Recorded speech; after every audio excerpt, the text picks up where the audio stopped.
So, good evening, ladies and gentlemen. Good evening. Thank you. My name is James Sterling. I'm the provost here at Imperial College, and it's a great pleasure for me to welcome you all here this evening to this very special event in which we remember and celebrate the life of our dear colleague, Professor Sir Tom Kibble, and, of course, unveil his portrait, the portrait that we had commissioned in his honour, in his memory. And it's a particularly great pleasure to welcome this evening three members of Tom's family, to Robert, to Alison, and to Helen, who are sitting here in the front row. Thank you very much for coming. Now, in a few moments, I will hand over to Kelly Stelle and Anne Davis to say some more words and more detail about Tom's life and work. But if I just take a few moments to say something personal. Now, in my job, I get to attend events like this. I get to introduce speakers and talk about distinguished colleagues, and I do my homework and find out about what they've done. But this is different for me because I knew Tom, and I was one of the hundreds, probably thousands, of young scientists that Tom inspired. We also happened to share the same PhD supervisor. And Tom inspired me throughout my career, theoretical particle physics, and it was a real privilege in more recent times to get to know him. Tom, the brilliant scientist, but also Tom, the brilliant human being. And when I came here a few years ago to Imperial College, it was a real honour, a real privilege to be able to count him as a colleague here at Imperial. So we'll do the talks from Kelly and Anne, and then we had hoped that Peter Higgs would come and help us with the unveiling, but sadly Peter is unwell and sends his apologies. So I'm delighted that our colleague, Professor Sir Jim Verdi, has agreed to step in and say a few words. But first, I'd like to invite Kelly, Professor Kelly Stelle, to talk about Tom's life and work. Thank you.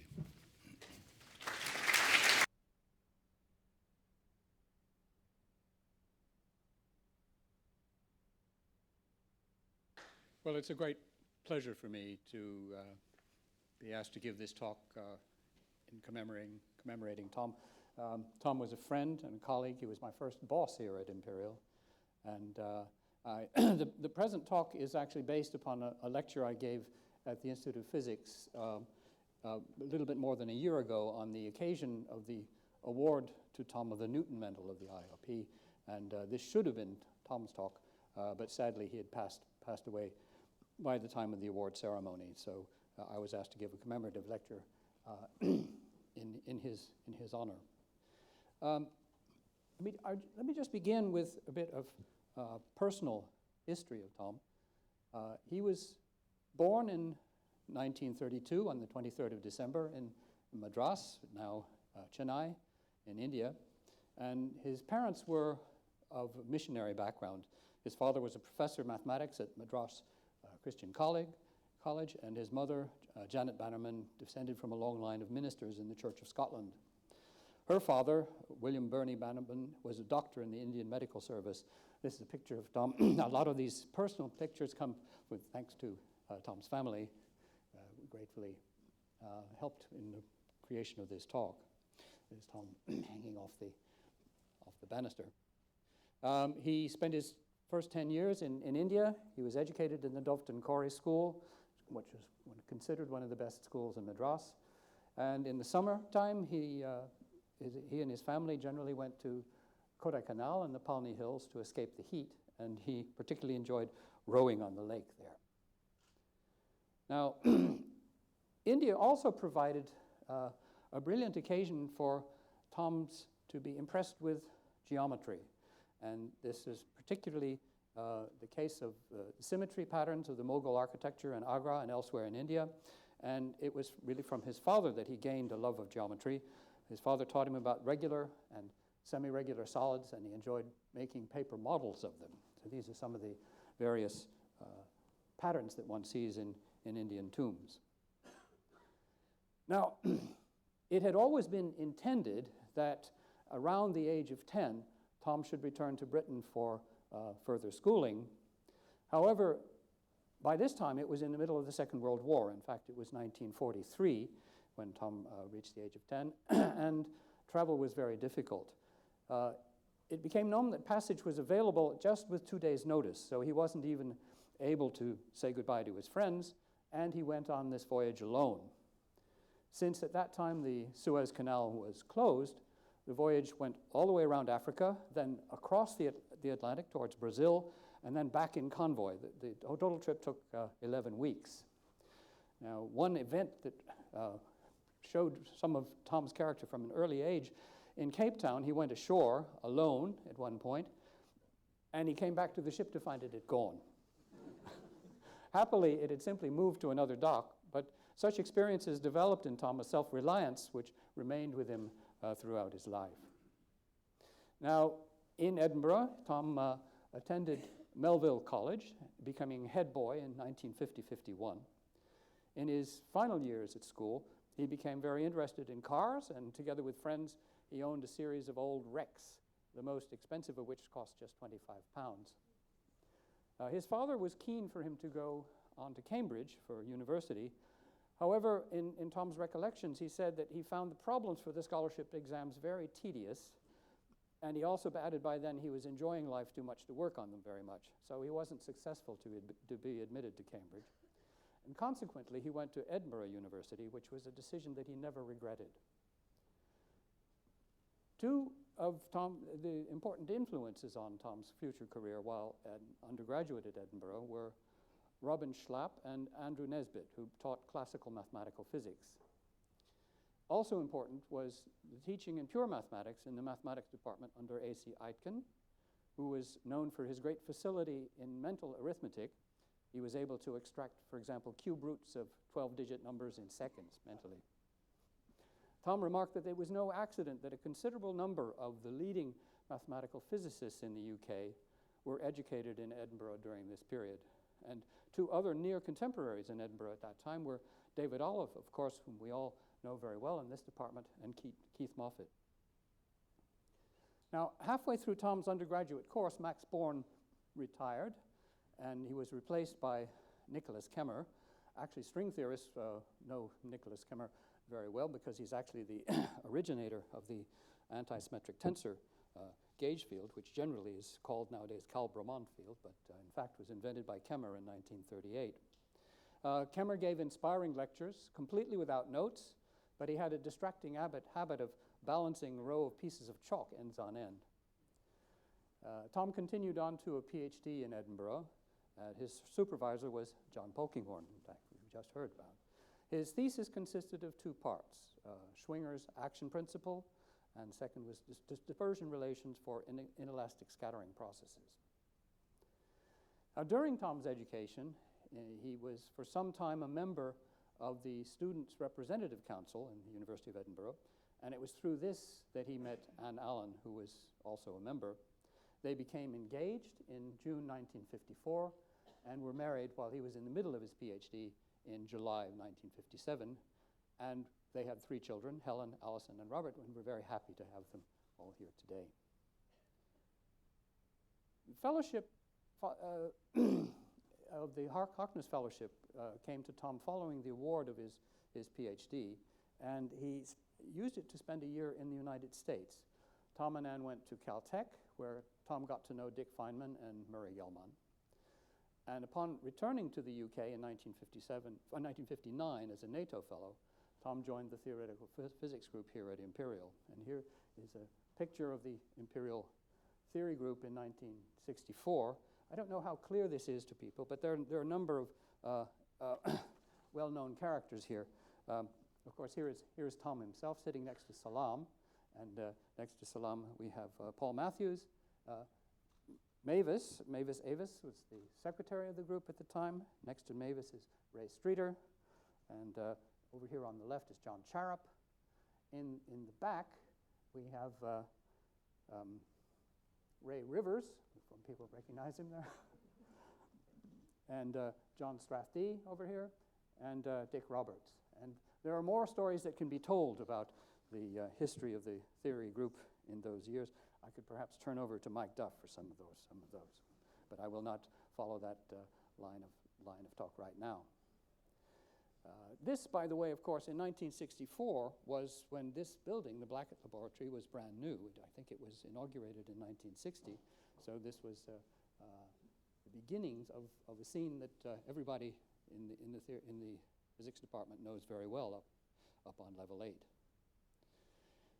Now, Tom recalled that one of the great things about Imperial at that time was that by virtue of its reputation and its situation in London, there were large numbers of visitors who passed through. And this was, in fact, important. Under Salam's influence, the construction of unified gauge theories was a major theme of work at Imperial at that time. And some visitors who were particularly important for Tom were the visits of Jerry Guralnick and Dick Hagen. This led to a key collaboration with Tom, which I'll come back to a bit later on. Now, at the time, the general program of unification had progressed to the stage of unifying quantum electrodynamics. Maxwell theory had been integrated with quantum theory through the work of Shinichiro Tomonaga, Julian Schwinger, Richard Feynman, and Freeman Dyson, who established the modern unified theory of quantum electrodynamics, which is based upon the gauge group of U1. At the time, however, it's important to remember that the prevailing mood was not very favorable to quantum field theories other than QED. The basic issue was that QED worked because of the smallness of the coupling constant. E squared is about approximately 1 over 137, and this made a perturbative expansion sensible. On the other hand, the Yukawa theory for the strong interactions already was known, but the coupling constant squared for the Yukawa theory would have been about 15, which makes a perturbative expansion totally inappropriate. As a result, there were other approaches to physics. S-matrix theory in particular, following Heisenberg and developed by Geoffrey Chew, Stephen Fauci, Stanley Mandelstam, Vladimir Gribov, and Tullio Regge, was the dominant approach. And field theory was decidedly not the most followed way of trying to pursue the theory further. Imperial was unusual, however, in that quantum field theory persisted here as an outpost. The most of theoretical physics was done in the context of S-matrix theory. But there were attempts at field theories regardless of the problem with the perturbative expansion. The first example of a gauge theory beyond QED was the SU2 non-abelian gauge theory, which was proposed by Yang and Mills in 1954, and also by Salam's student Ronald Shaw in 1955. This was not successful as a theory of the strong interactions, but nonetheless it formed a basic model for all subsequent non-abelian gauge theories. Salam and Ward had been trying from 1961 onwards to make field theory models of the weak interactions, which were initially based on the symmetry group SU3. Now, Tom's interest in gauge field theories extended throughout his career, and in particular, he also tried in 1961, he wrote an influential paper on the relation between gravity and a gauge theory of the Poincaré group, which was published in JMath Phys, and this is also the context of my own one collaboration with Tom in a summary of the Poincaré approaches to gravity. Now, a key problem for both the strong and the weak interactions was their short range. This implies that the force carrier particles must be massive, as opposed to the naturally massless excitations of gauge theories. Simply adding a mass term to the action for a non-abelian gauge field leads to a big problem, which is a failure of the renormalizability property, which is needed for control of the theory at high energies. This was found by Kunimasa and Goto, Tini Veltman, David Boulware, Fadeev and Slavnov, Fradkin and Tutin, Salam and Strathty, and others from 1967 onwards. Now, ideas about how to evade this key problem of giving masses to gauge theories, which was really the central problem of the time, came to be focused on spontaneous symmetry breaking. And ideas of how to do this, how to give masses to gauge fields, came into relativistic field theory from the theory of superconductivity. In particular, the Ginzburg-Landau model, which in fact we now know is derivable from the full Bardeen-Cooper-Schriepper theory as an effective theory, involves a scalar field, which is not a fundamental field, but it's called an order parameter. It's really related to bilinear expressions of fermions. It represents the wave function of a condensate of Cooper pairs, that is to say bound states of electrons. So if you have two electrons of opposite spin, the phi field, the scalar field, is a composite of two electron fields. It has a charge 2e, and mod phi squared is the number density of pairs in the condensate. So it's really just an effective description, but in the Ginzburg-Landau model, this gives rise to a certain structure which we now start to be very familiar with. The Hamiltonian for the phi field is given here, d phi star d phi plus a potential. The funny normalization here is due to the phi field, its mod squared being a number density. D phi is a covariant derivative. Phi transforms by a phase factor, and the gauge field transforms by the gradient of that phase factor. The potential in this model is a function only of the modulus squared of phi, and if you expand in a power series, you have phi star phi with the coefficient alpha and phi star phi squared with the coefficient beta, and if you have alpha less than 0 and beta greater than 0, then this gives rise to a Mexican hat or sombrero potential shape, which of course everyone who's ever taken the unification course here at Imperial is extremely familiar with. Now the minima of the potential, because of its sombrero shape, don't occur at the symmetrical point, at the vanishing point of the phi field, but rather at points somewhere in the rim, where phi star phi is minus alpha over beta. So if you shift to some, the minimum is not uniquely determined, but it has to fall down somewhere in the rim. If you shift to a expansion around a minimum in the rim, what you get, because of the covariant derivative structure, is a mass term for the vector field. This gives rise to a mass for the photon, and in fact this agrees with the phenomenology of superconductivity. The photon becomes massive in the broken symmetry phase of a superconductor, as found by Anderson in 1963. In 1960, Nambu had suggested that a similar mechanism could give rise to masses of elementary fermions in a relativistic field theory. So there are these various ideas of symmetry breaking that are starting to make themselves felt. Now, when you look at this nowadays, it seems rather obvious that the Ginzburg-Landau model could have led directly to Peter Higgs' famous 1964 paper. But at the time, these things were not at all so clear. The Ginzburg-Landau model involves an effective scalar field order parameter, which is not a fundamental field of the theory. It's also a non-relativistic model, and the complications imposed by relativity seem to be crucial to the difficulties that people faced in trying to apply such ideas in particle physics. Moreover, what it achieved was exactly what you didn't want. It gave a mass to the photon, which is precisely what you were not trying to do. So although the Ginzburg-Landau model was out there, its applicability did not seem so clear. There's another problem, which was really a fundamental problem, the problem of Goldstone modes.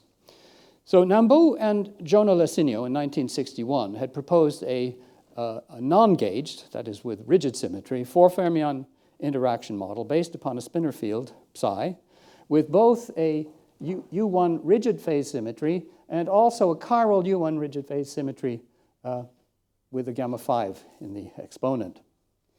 The latter symmetry, in fact, is spontaneously broken by a condensate of the expectation value of psi bar psi. This model then successfully does give rise to a mass for the fermion, but the other thing that happens, which is absolutely characteristic of such constructions, is that it gives rise to another particle, which is a massless pseudoscalar arising from the broken chiral symmetry.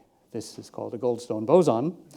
The fact that spontaneous symmetry breaking of rigid symmetries generally leads to the existence of such massless modes is the content of Goldstone's theorem. of which a proof was given by Goldstone, Salam, and Weinberg in 1962. Now, the inevitability of a Goldstone mode in such a symmetry with spontaneous symmetry breaking is, again, illustrated by the two modes of a complex scalar in a sombrero potential. So you have a rolling mode that rolls around the rim and a radial mode. The radial mode clearly experiences a restoring force, and so therefore is massive. But the rolling mode that can roll around in the rim has no restoring force and correspondingly is massless. Now, that is a piece of the mathematics of spontaneous symmetry breaking, but it made the whole scheme seem to be completely unacceptable for the use in particle physics. This because no such massless modes, no such massless bosons were known in physics. And moreover, models, as we've seen with explicit symmetry breaking mass terms, are non-renormalizable, i.e. they're uncontrollable at high energies. Now, Weinberg was very discouraged by this result, and in fact, he tried to include in his paper with Goldstone and Salam an epigraph taken from King Lear's retort to Cordelia, "Nothing will come of nothing, speak again." Now, anyone who's had to deal with the Physical Review knows that their editors can be rather prissy, and they excised this quote from the end of the paper, although it turns out in this case this was perhaps for the best, as it turned out in this specific circumstance. This led to, of course, the famous mechanism, which was really the mechanism of mass generation. The acronyms vary according to point of view. I will call it the BEG H²K mechanism. Brout, Englert, Guralnik, Hagen, Higgs, and Kibble. The resolution of the Goldstone mode problem came within a short period from three groups of scientists in 1964. Brout and Englert, Peter Higgs second, and Guralnik, Hagen, and Kibble here at Imperial. And the key point was the recognition that Goldstone's theorem can be evaded in a gauge theory, where the symmetry is made local by coupling to a gauge field. Now, Peter Higgs had previously shown that for a gauge theory formulated in radiation gauge, which, however, is a not explicitly Lorentz covariant gauge, the lack of explicit relativistic Lorentz invariance renders Goldstone's theorem inapplicable, so there was a possibility that you could evade it. This came clear in the results of the three groups later on. First, Brout and Englert based their argument on a calculation of the vacuum polarization in lowest order quantum perturbation theory around the symmetry breaking vacuum state, and that gave rise to their FISREV letter first in 1964. Shortly thereafter, Peter Higgs' treatment came. It was purely classical, and in fact, this is exactly the way that one tends to teach it now in undergraduate courses. It was similar to the Ginzburg-Landau model for superconductivity, which, however, Peter did not appear to know at the time. But now it was in a relativistic model, and that's the physics letter paper, which, of course, was crucial for his Nobel Prize, together with François Englert. In fact, this happened almost really simultaneously with the paper by Guralnik, Hagen, and Kibble, who were, in fact, in editing the final version of their paper when they received a copy of Peter's paper, and they referred to it gentlemanly in their references. They used a quantum operator formalism, concentrating on the role of the current conservation law and studying the precise way in which the Goldstone theorem could be evaded. So that's the third paper, FISREV letter, again, 1964.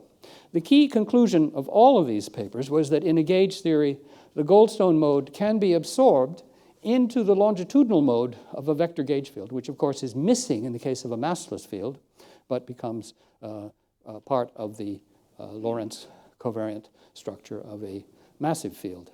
This renders the vector field massive. And there's another little piece left over on the table, however, in this model. If you start from a linear realization of the symmetry, there will be one scalar mode that's left over in the theory. That's, in fact, what was crucial to the discovery of the Higgs particle. But at the time, it was not considered to be important. And there are various discussions about who knew about it. Basically, Guralnik, Hagen, and Kibble, and Englert and Brout knew about the, say, report that they knew about the scalar mode, but they simply thought it was irrelevant to discuss. The model that we now know very well looks very much like the Ginzburg-Lansdau theory. The Lagrangian, it starts with d phi d phi, a gauge kinetic term for the Maxwell field, and a potential, which again is of sombrero shape, a covariant derivative for the scalar field, of course the standard field strength for the vector field, and a potential of this particular form here, which is described by a sombrero. Then if you expand around a minimum, call it eta, if you take it to be in the real direction, so phi 1 is expansion around eta, so this is basically the radial mode, and then I phi 2, which is the mode for rolling around in the rim. Then if you redefine the vector field in this fashion, of course it involves a gauge piece here of d mu phi 2, but that drops out in the field strength. So what you end up with here is a theory in which out of the covariant derivatives for the original complex scalar, you now have from the vacuum expectation value, you have a b mu term, which looks like a mass term, and you have of course the kinetic term for the vector, and what's left over here is a massive scalar field phi 1. So the massless gauge and Goldstone bosons have combined to produce a massive vector boson together with a massive scalar remnant phi 1 of the Higgs field. This became, of course, crucial much later on.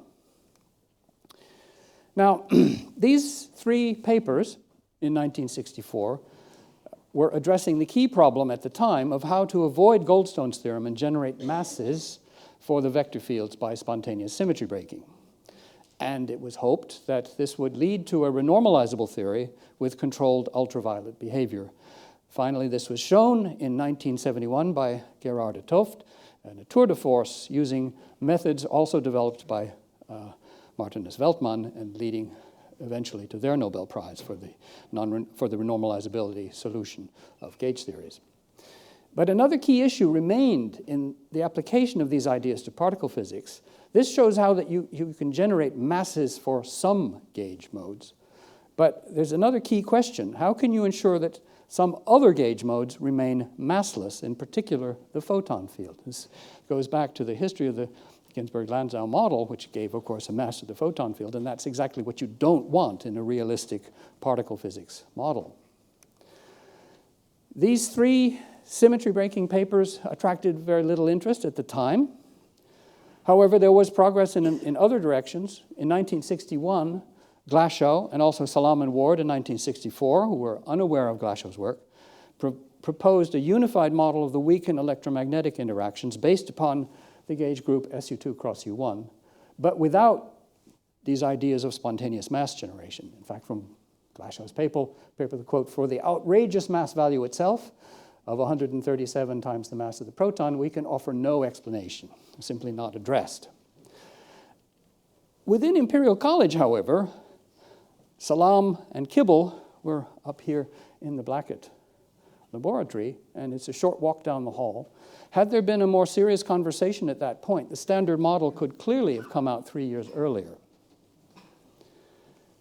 Well, in 1967, a further important step was a magisterial paper that Tom Kibble wrote on the complete mathematical structure of spontaneous symmetry breaking. This is a paper that I think every theorist would love to have written. It was acknowledged by Weinberg as settling the issue of which gauge fields become massive and which remain massless.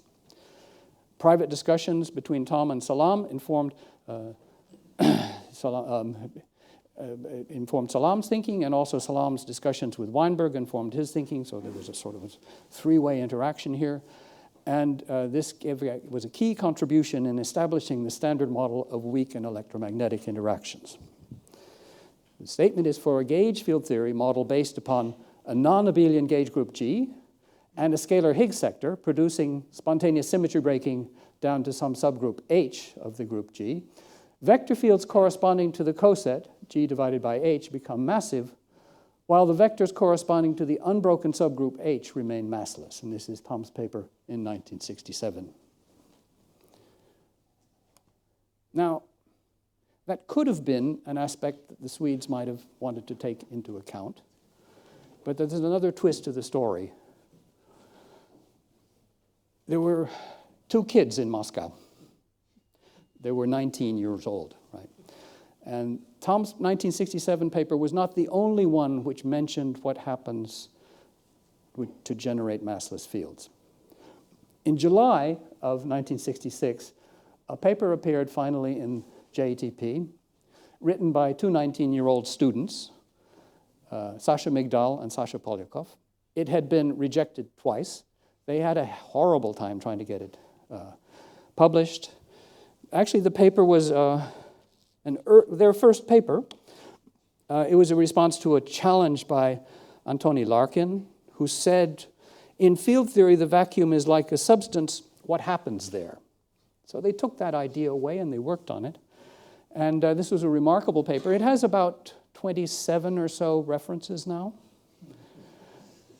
It was contravening Soviet scientific philosophy, which the prevailing view of which was that there should be total nuclear democracy and that nothing should be inside the proton. Everything consists of everything else in there. There's no point making any deeper model.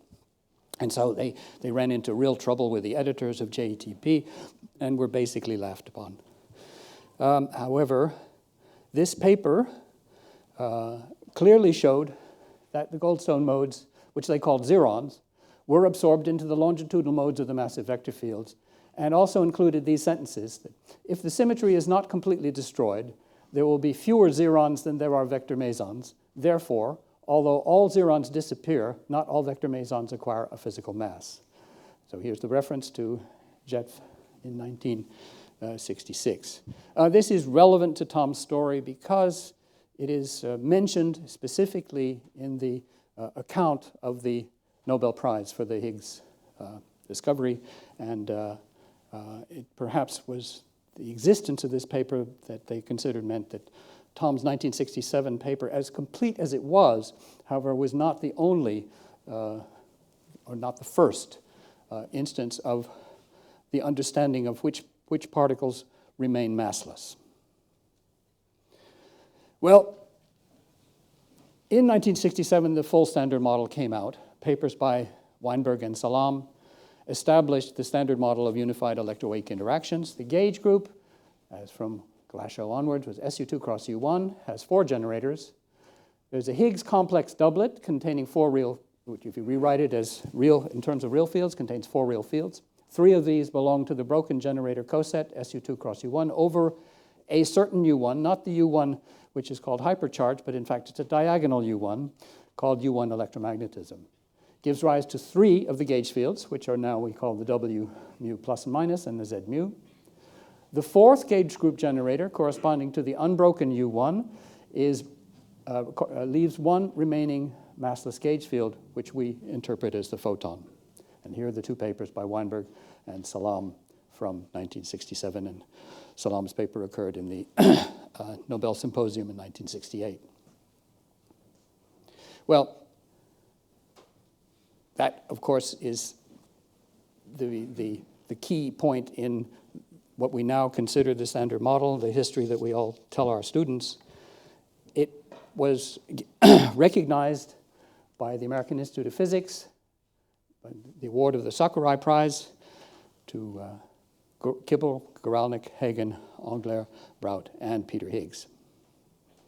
And in the course of time, the Sakurai 6 made various visits to CERN, and it was capped by the discovery of the Higgs boson, which was announced on July 4th, 2012. And here's a picture of Tom at CMS. I'm going to finish and hand over to Anne by just mentioning some of the aspects of Tom's career in the lines of service and social responsibility. Tom was, of course, head of the Department of Physics from here at Imperial from 1983 to 1991, vice president of the Royal Society. He was involved in the British Society for Social Responsibility and Science and chair of the National Committee from 74 to 77.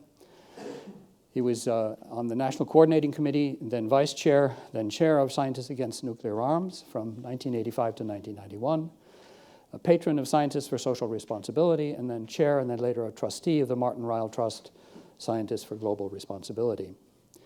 And then here's a long list of Tom's awards and honors. I'm not going to go through these in detail. Of course, Fellowship of the Royal Society in 1980, down to the IOP Newton Medal in 2016, which of course was the basis for my talk here. There's one in the middle that I want to mention, however, the Nesta Nature Lifetime Achievement Award for Mentoring, which I think Anne is going to continue on and talk about, which is Tom was particularly proud of, and of course the Sakurai Prize. So thank you for your attention. At this point, I'm going to hand over to Ann Davis to tell you about Tom's work in cosmology and his work in mentoring.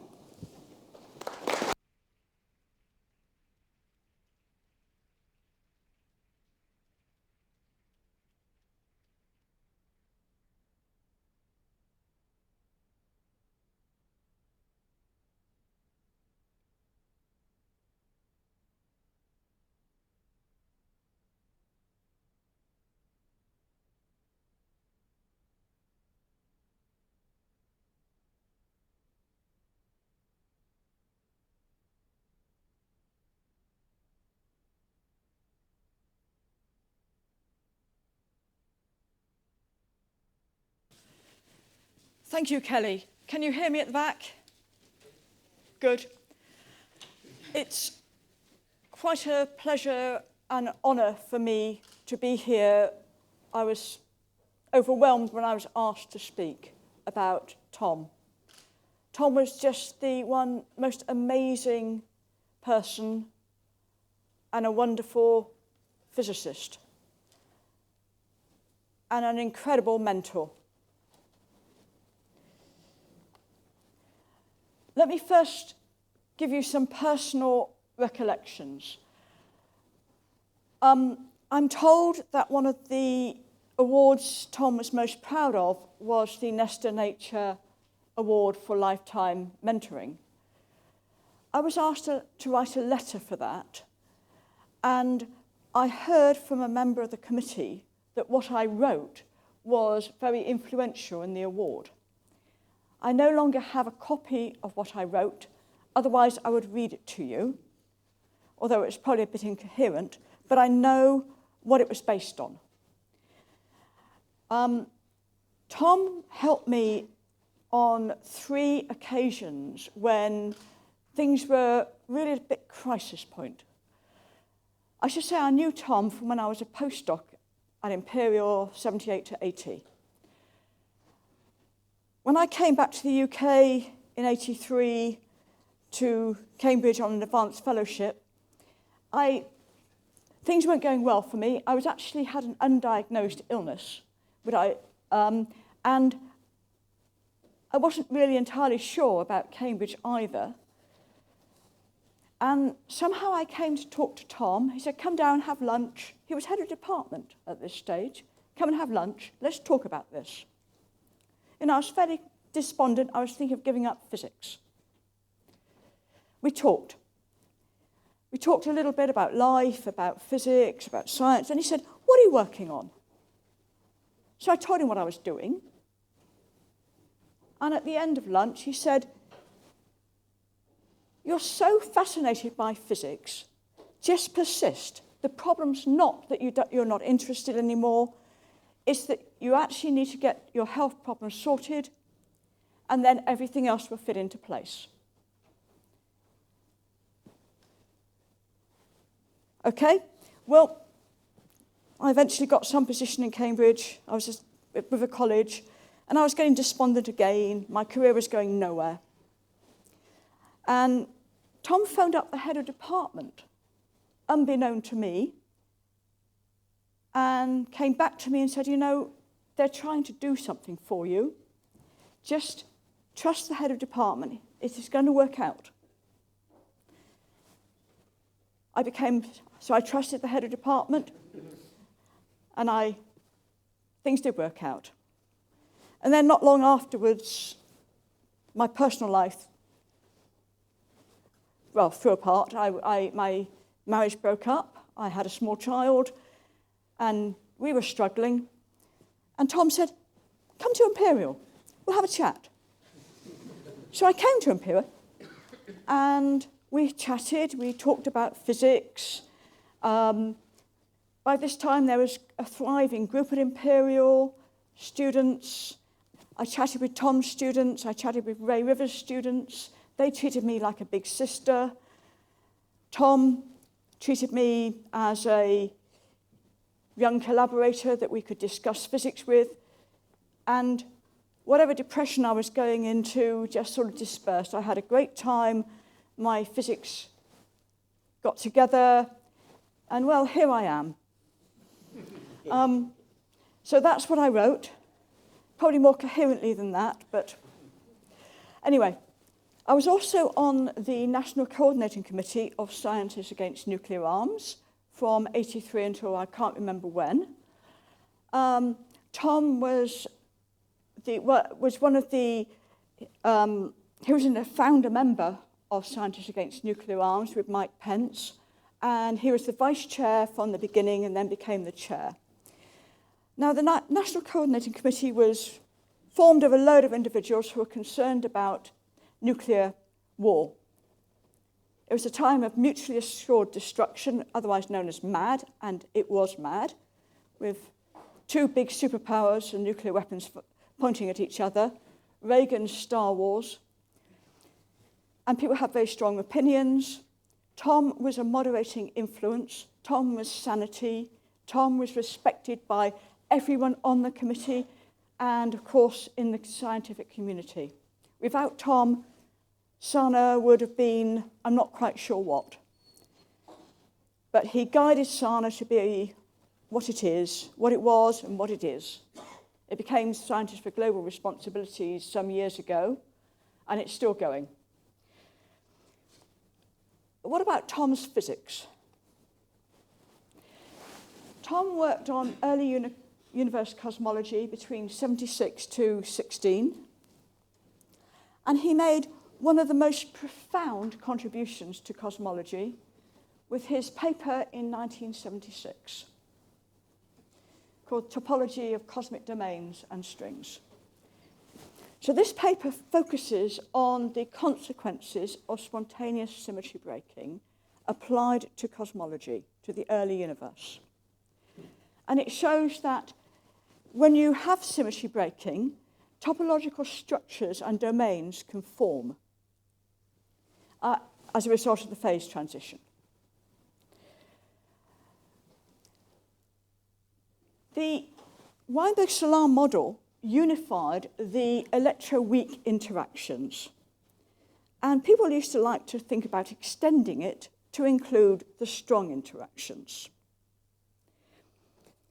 When you do that, you're naturally led to topologically non-trivial solutions, and in particular magnetic monopoles.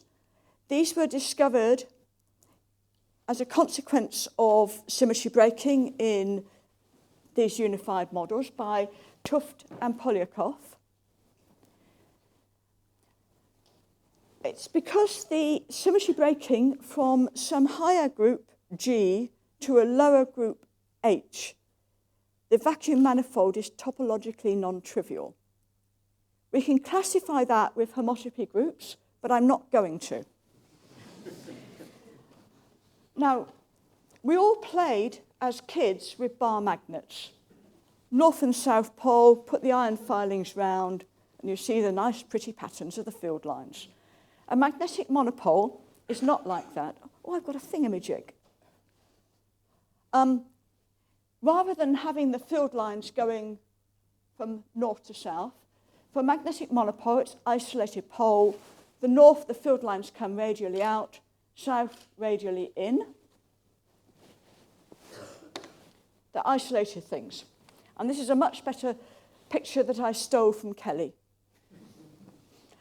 of the magnetic monopole. So attempts to include the strong interactions automatically leads to magnetic monopoles.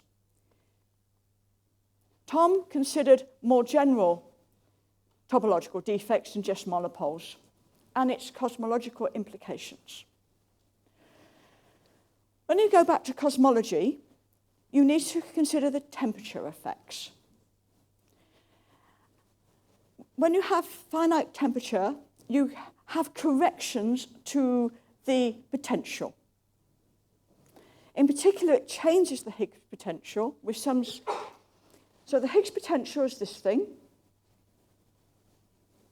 When you include the finite temperature corrections, the symmetry is restored. So it's no longer like that, it's like that. And as you lower the temperature, the symmetry breaks at some critical temperature, Tc. So you break from G to H. And these phase transitions produce topological defects below the critical temperature. So here we have the Mexican hat potential, or sombrero. At finite temperature, rather than being this thing, it would be this thing. As we lower the temperature, the Higgs field settles from there down to its minimum. And in the case I've drawn, the vacuum manifold is like a circle, so it can go anywhere along that circle. So I could write, technically, the field phi is mod phi e to the I theta, where theta is a phase. And if I do that, there's clearly a 2 pi symmetry. What happens is that in the early universe, when you break the symmetry, the phase can take some value, and in different domains, they have different values. When these domains meet, then in the center, there's a topological defect. So here we have different domains with different values of the angle, and in the center, a defect, a cosmic string in this case. And I've stolen this shamelessly from Paul Shellard's public pages. So we can get these defects. They form in the early universe. This is a cosmic string. In the center of the string, the symmetry is restored, and it's broken outside.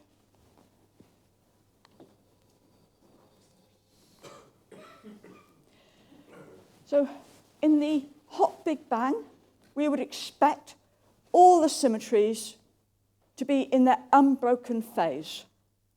As we decrease the temperature, we go for a series of phase transitions to a broken phase. And in our current understanding of physics, this can happen more than once. And with successive symmetry breakings, depending on the precise groups, we can get the formation of defects. And in particle cosmology, the combination of cosmology with particle physics, defects should be ubiquitous. The typical size of the domains of the broken symmetries, given by the correlation length, the length for inverse mass of the Higgs boson at the phase transition, when the broken symmetry freezes in. And from there, we can consider the density of the defects and their effect on cosmology. This is really the Kibble mechanism. It was found in a slightly different context by Wojtek, so it's frequently called the Kibble-Zurek mechanism.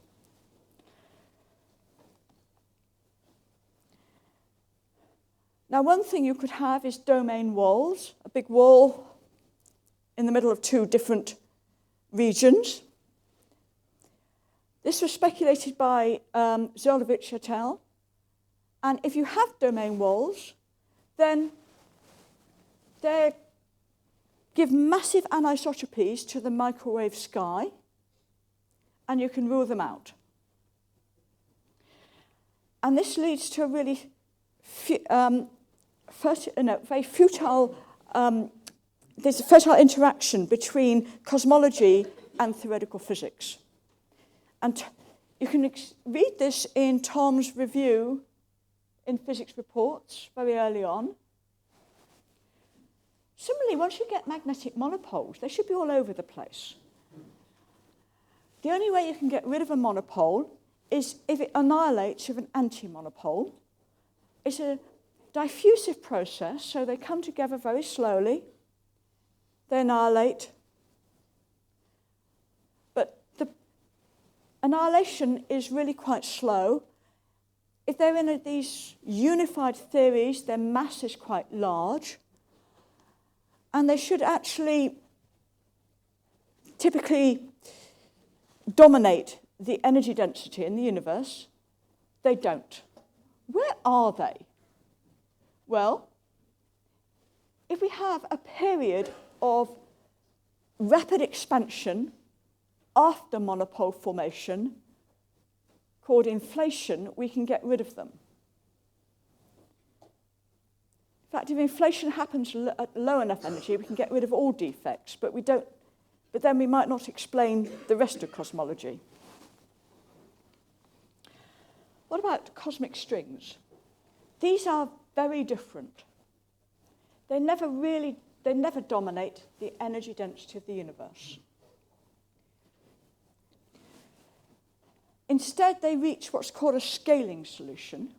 So when two strings are either infinite in length or closed loops, for topological reasons, when two long strings meet, they intercommute. So here's one long string, another one. They change partners, and out goes two long strings. Or if a string self-intersects in this one, then this loop thing breaks off to give a long string and a loop.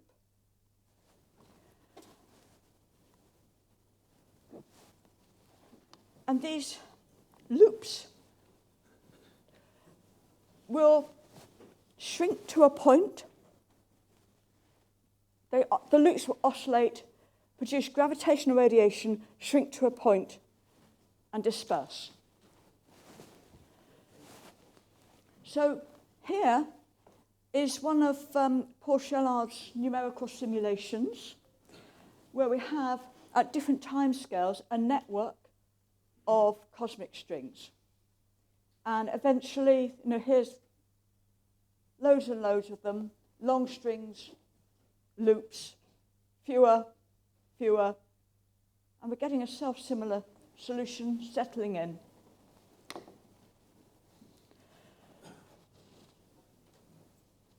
So I said that the loops, let me just go back.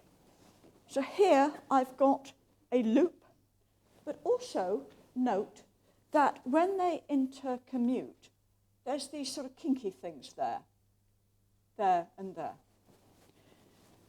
Both the loops and the kinks can emit gravitational radiation. Loops are much stronger, but one shouldn't ignore the kinks.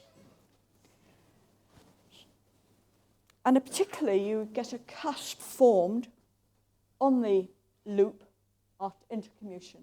And this is a very strong emitter of gravitational radiation, in the same way that a point, if you've got a point at the edge of some conductor, that will emit electromagnetic radiation. Same effect, just a bit harder to compute.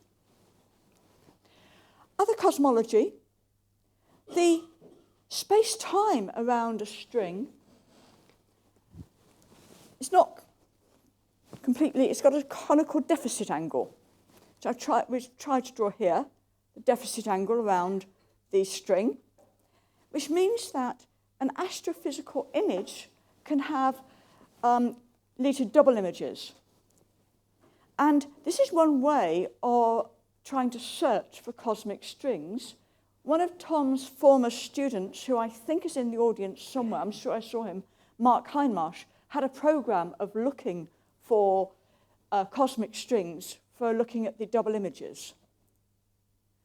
And it also gives a way of sourcing the seeds for structure formation. And at the time, one thought that cosmic strings could seed galaxy formation and the anisotropy in the microwave sky. But unfortunately, they don't really give the right structure of the microwave background. and can now account for only about 10%. For some bizarre reason, the CMB is well described by the simplest inflationary model one could write down. And I think it's probably fair to say that when you look at theoretical physics, as we understand theoretical particle physics, combined with cosmology, defects should be ubiquitous. And it's not really understood why, what the real underlying theory is.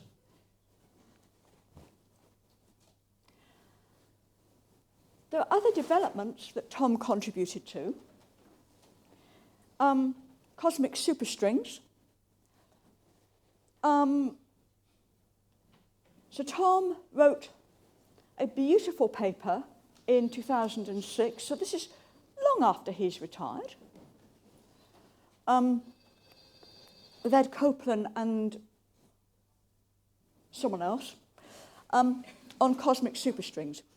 Essentially, when you look at superstring theory, there are these brane solutions, and in the early 2000s, there were ideas that you could get cosmological inflation, exponential expansion of the universe from these sort of brane and anti-brane.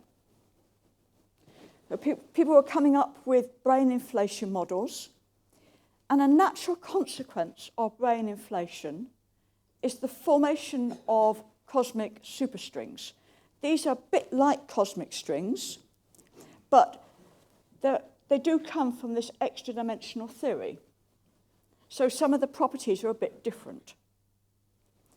And there are two types of cosmic superstrings called F and D. If you just had D strings or just F strings, they would intercommute as normal cosmic strings. But because there's slightly different properties, when you have an F and a D coming together, they form a junction, which I'm not going to go into. But Tom's paper with Ed came up with an analytic model to describe the evolution of strings, including strings with junctions. And just remember, that's after he retired, a number of years after. It didn't stop there.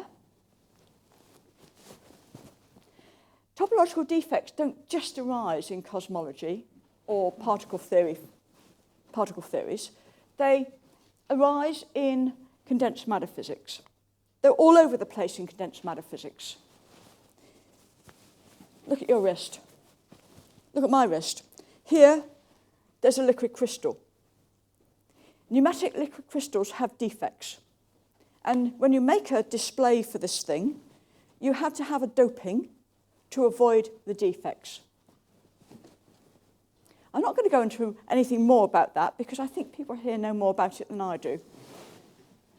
But in particular, vortices appear in helium-3, in superfluid helium-3.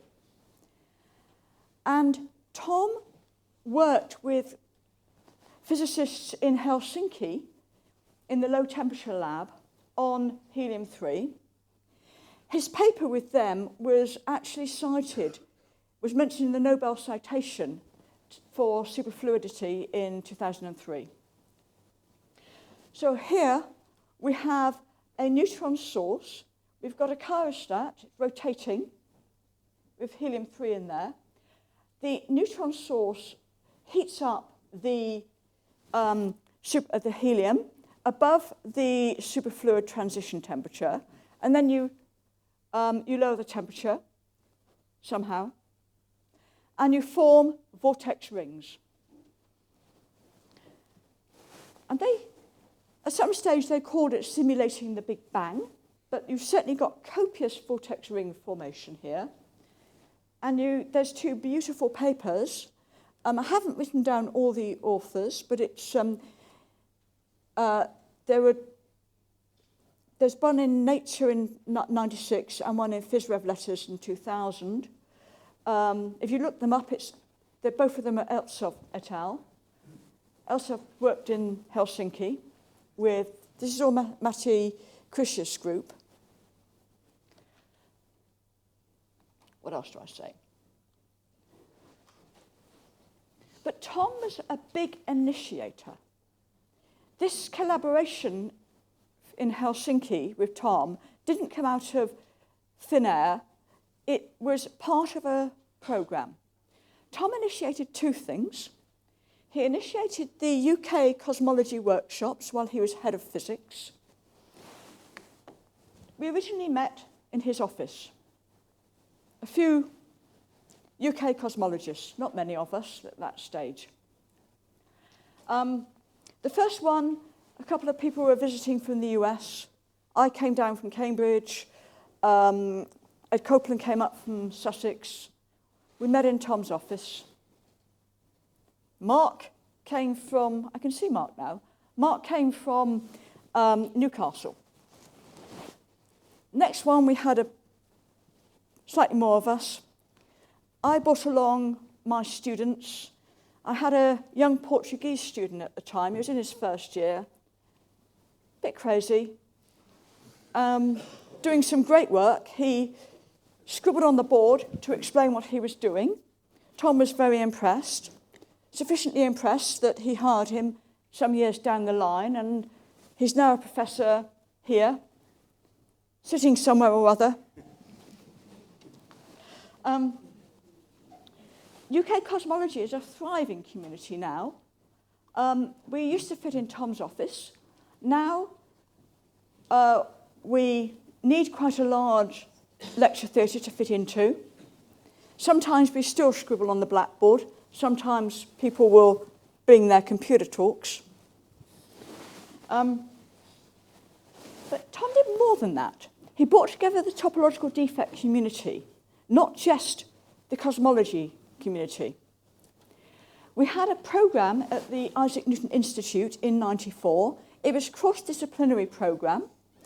This included a lot of condensed matter physicists, the helium guys, the liquid crystal guys, Bose-Einstein condensates, mainly theorists, because it was the Isaac Newton Institute of Mathematical Sciences, but actually we snuck some experimentalists in as well. And this really was the seed for an European Science Foundation first network, then programme, that ran between 1997 and 2006. And these were incredibly fruitful for the cross-fertilisation of ideas between condensed matter and cosmology. It led to new low-temperature experiments. It led to new results and new collaborations. And Tom really went out of his way to nurture the young scientists, the junior scientists. And, you know, he was really unique. And we miss Tom and his wonderful contributions. Thank you.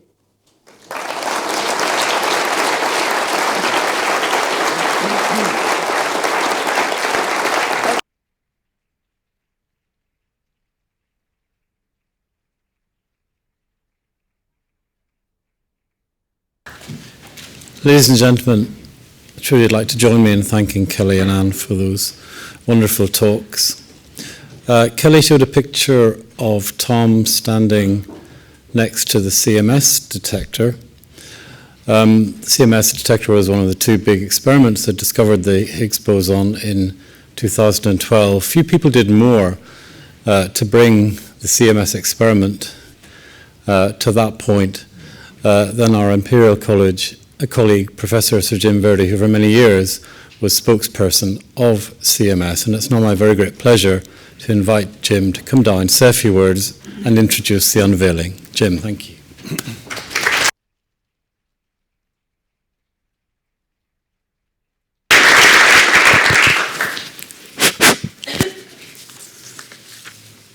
It's a real honor for me to be here for the unveiling of Tom's portrait.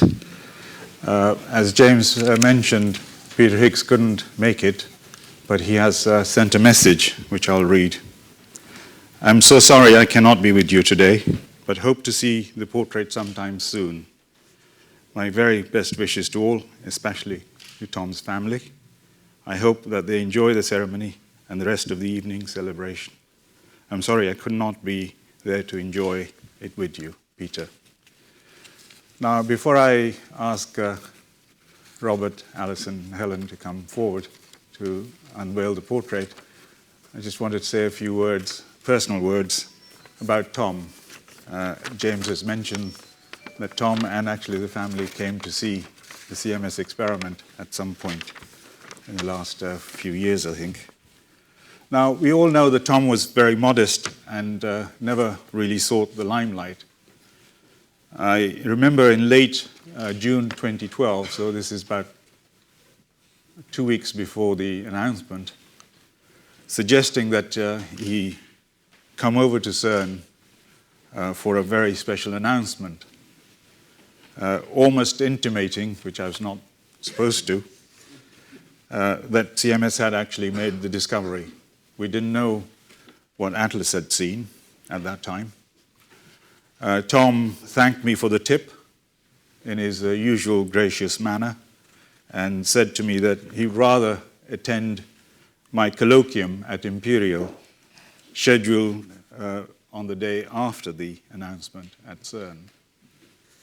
So he was true to form on the 5th of July, 2012, at the end of my colloquium here at Imperial, to a packed audience in this room.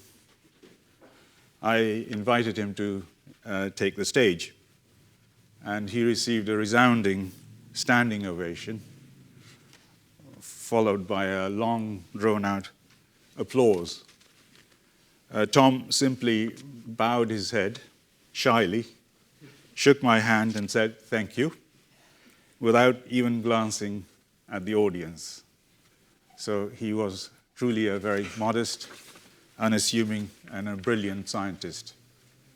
And it was an honor for me, a second honor for me, to share our knighthoods together on the same day with our families. So now it is my privilege to ask Robert, Helen, Alison to come and unveil Tom's portrait.